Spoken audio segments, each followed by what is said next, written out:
हिंदुस्तान और पाकिस्तान के बीच में जो मामला चल रहे थे उसको लेकर के अभी जो है युद्ध विराम का मामला हो गया है। लेकिन मोदी जी से ओवैसी साहब ने बड़े बड़े अहम सवाल किए हैं। आप जो है आपको ये जानना ज़रूरी है, तो उन्हीं सवालों को आपके सामने रखने के लिए जा रहे हैं। एक वीडियो आपके सामने उस पर रिएक्शन देंगे। ये आपका अपना चैनल है SY अपडेट, तो आप इसको भी सब्सक्राइब करके रखना, क्योंकि इस पर आपको शाम 5 बजे न्यूज़ से रिलेटेड खबर मिलेगी और सुबह 10 बजे मौलाना यूनुस रज़ा रामपुरी साहब आपको एक दीनी इस्लामी नॉलेज के हिसाब से आपको कुछ बताने की कोशिश करते हैं। तो इसको सब्सक्राइब करके बेल आइकन का बटन दबा के रखें। चलिए देखते हैं कि ओवैसी जी ने मोदी जी से क्या क्या सवाल किए हैं, और बहुत कुछ हिंदुस्तान पाकिस्तान के हवाले से इस वीडियो के अंदर बताया गया है। तो ज़रा देखते हैं, आइए हमारे साथ बने रहना। 5-7 मिनट की बात है इंशाल्लाह ताला। देखिए, भारत और पाकिस्तान के बीच कई दिनों से जारी तनाव में अब कमी आने के आसार हैं। दोनों देश युद्ध विराम के लिए तैयार हो गए हैं। शनिवार दोपहर को पाकिस्तान की ओर से बातचीत की पहल की गई। पाकिस्तान के DGMO ने भारत के DGMO से फोन पर बात की। इसमें दोनों देशों के बीच आज शाम 5 बजे से ही सीज फायर लागू करने पर सहमति बनी। अमेरिकी राष्ट्रपति डोनाल्ड ट्रंप ने सबसे पहले इस युद्ध विराम की जानकारी देते हुए ट्रुथ सोशल पर एक पोस्ट शेयर किया और दावा किया कि भारत और पाकिस्तान में हुए इस सीज फायर में अमेरिका ने मध्यस्थता निभाई। युद्ध विराम तत्काल प्रभाव से लागू हो गया। इस बीच मामले पर राजनीतिक दलों की तरफ से प्रतिक्रिया आनी भी शुरू हो गई है। पहलगाम हमले के बाद से ही पाकिस्तान पर लगातार हमलावर रहे AIMIM चीफ असदुद्दीन ओवैसी ने एक लंबा पोस्ट लिखकर पहले तो अपनी सेना को बधाई दी, साथ ही शहीद हुए जवानों को श्रद्धांजलि भी दी। लेकिन इसके साथ ही केंद्र सरकार से कई तीखे सवाल भी पूछ डाले।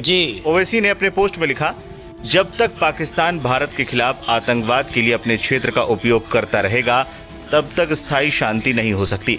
युद्ध विराम हो या ना हो, हमें पहलगाम हमले के लिए जिम्मेदार आतंकवादियों का पीछा करना चाहिए। मैं हमेशा बाहरी आक्रमण के खिलाफ सरकार और सशस्त्र बलों के साथ खड़ा रहा हूं, ये जारी रहेगा। मैं सशस्त्र बलों को उनकी बहादुरी और उनके सराहनीय कौशल के लिए धन्यवाद देता हूं। मैं सेना के जवान M मुरली नायक, ADDC राजकुमार थापा को श्रद्धांजलि देता हूं और संघर्ष के दौरान मारे गए या घायल हुए सभी नागरिकों के लिए प्रार्थना करता हूं। मुझे उम्मीद है कि ये युद्ध विराम सीमावर्ती क्षेत्रों में रहने वाले लोगों को राहत देगा। मुझे ये भी उम्मीद है कि भारतीय राजनीतिक दल पिछले 2 हफ्तों से सीखेंगे कि भारत तब मजबूत होता है जब वो एकजुट होता है। हमारे दुश्मनों को फायदा होता है जब भारतीय भारतीयों से लड़ते हैं। इस दौरान ओवैसी ने कुछ सवाल भी दाग दिए। ओवैसी ने लिखा, मेरे कुछ सवाल हैं और मुझे उम्मीद है कि सरकार इसे स्पष्ट करेगी। मैं चाहता था कि किसी विदेशी राष्ट्रपति के बजाय युद्ध विराम की घोषणा PM मोदी करते। हम शिमला समझौते के बाद से ही हमेशा तीसरे पक्ष के हस्तक्षेप का विरोध करते रहे हैं। हमने अब इसे क्यों स्वीकार कर लिया है? मुझे उम्मीद है कि कश्मीर मुद्दे का अंतर्राष्ट्रीयकरण नहीं किया जाएगा, क्योंकि ये हमारा आंतरिक मामला है। हम तटस्थ क्षेत्र पर बातचीत करने के लिए क्यों सहमत हो रहे हैं? इन वार्ताओं का एजेंडा क्या होगा? क्या संयुक्त राज्य अमेरिका ये गारंटी देता है कि पाकिस्तान अपने क्षेत्र का उपयोग आतंकवाद के लिए नहीं करेगा? क्या हमने पाकिस्तान को भविष्य में आतंकी हमले करने से रोकने का अपना लक्ष्य हासिल कर लिया है? क्या हमारा लक्ष्य ट्रंप की मध्यस्थता से युद्ध विराम करवाना था, या पाकिस्तान को ऐसी स्थिति में लाना था कि वो किसी और आतंकी हमले के बारे में सपने में भी ना सोचे? हमें पाकिस्तान को FATF की ग्रे सूची में डालने के लिए अंतर्राष्ट्रीय अभियान जारी रखना चाहिए। मामले को लेकर लगातार प्रतिक्रियाएं सामने आ रही हैं। सुनिए, का स्वागत करते हैं। सीज फायर होना चाहिए था, क्योंकि जो आम आदमी है, मासूम लोग हैं, वही बेचारे मारे जाते हैं। लेकिन पाकिस्तान को ये सोचना चाहिए कि इसकी वजह क्या, ये लड़ाई की वजह क्या थी। 26 हमारे नागरिकों को मारा गया, बेरहमी से मारा गया। जब तक पाकिस्तान ये काम बंद नहीं करेगा, तब तक ये तनाव रहेगा।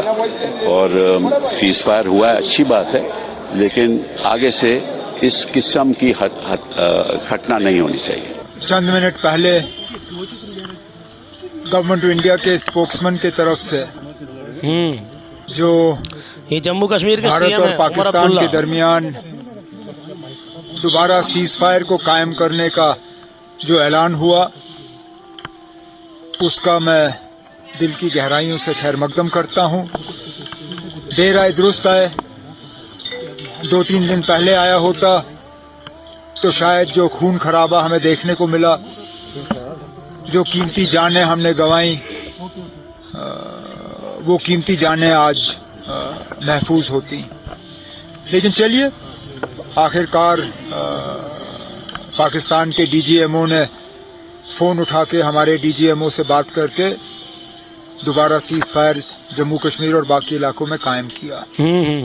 अब मौजूदा जम्मू कश्मीर की हुकूमत की अब जिम्मेदारी बनती है कि जहाँ जहाँ नुकसान हुआ है, नुकसान का हम मुआयना करें जी, असेसमेंट करें डैमेज, और उस नुकसान का जो है लोगों को हम रिलीफ पहुंचाना शुरू करें। जी, जहाँ जहाँ लोग ज़ख्मी हैं उनका ठीक तरह से इलाज हो, उन्हें भी गवर्नमेंट स्कीम के तहत रिलीफ मिले। और जैसे आज सुबह ऐलान हुआ है, जहाँ जहाँ कीमती जानें गई हैं उन लोगों को हम वापस नहीं ला सकते, लेकिन कम से कम उनके गम में शरीक होके उन घरों को हम थोड़ा सा रिलीफ पहुंचा। बिल्कुल सही कहा। सबसे पहले आपने असदुद्दीन ओवैसी साहब के कुछ सवाल थे जो आपके सामने हमने रखे, और असदुद्दीन ओवैसी साहब के सवालों के बाद में इसी वीडियो के अंदर आपने सुना कि राज्यसभा के सांसद हैं, राज्यसभा के सांसद है कपिल सिब्बल, उन्होंने भी अपनी प्रतिक्रिया दी। और आखिर में जम्मू कश्मीर के सीएम उमर अब्दुल्ला ने कुछ बताने की कोशिश की कि जहाँ जहाँ भी कश्मीर में, जहाँ जहाँ भी जम्मू कश्मीर के इलाके में, बॉर्डर के इलाकों पर जहाँ जहाँ भी लोगों के नुकसान हुए हैं तो उनको उसकी भरपाई मिलनी चाहिए। और आखिर में कहा कि जो लोग इस दुनिया से जा चुके हैं उनको हम वापस तो नहीं ला सकते, लेकिन उनके गम को हल्का कर सकते हैं, उन लोगों को मदद पहुंचाकर उनको सहायता दे करके। तो बहुत अच्छा मशवरा है जम्मू कश्मीर के सीएम उमर अब्दुल्ला साहब का। तो मेरे अजीज़, हमने आपको इस वीडियो के अंदर 3 लोगों की इनकी प्रतिक्रियाएं दिखाई। आप लोगों का जो भी मशवरा हो हमें कमेंट बॉक्स में आप ज़रूर बता देना। SY अपडेट, ये आपका अपना चैनल है यूट्यूब पर, तो आप इसको हमेशा फॉलो करके रखें, सब्सक्राइब करके रखें, और बात अच्छी लगे करें तो वीडियो को लाइक कर दिया करें, क्योंकि लाइक करने से ही होता है जो अच्छा पैगाम होता है। ज़्यादा लोग लाइक करते हैं तो वीडियो यूट्यूब उसको आगे बढ़ाता है, तो ज़्यादा लोगों तक अच्छा पैगाम पहुँचना चाहिए। बहरहाल, जो मोदी जी से सवाल किए गए हैं, असदुद्दीन ओवैसी साहब ने किए हैं, इस बारे में आप लोग ज़रूर कमेंट करके बताना। तो इंशाल्लाह मिलते हैं कल शाम 5 बजे। अपना ख्याल रखिएगा। हिंदुस्तान जिंदाबाद।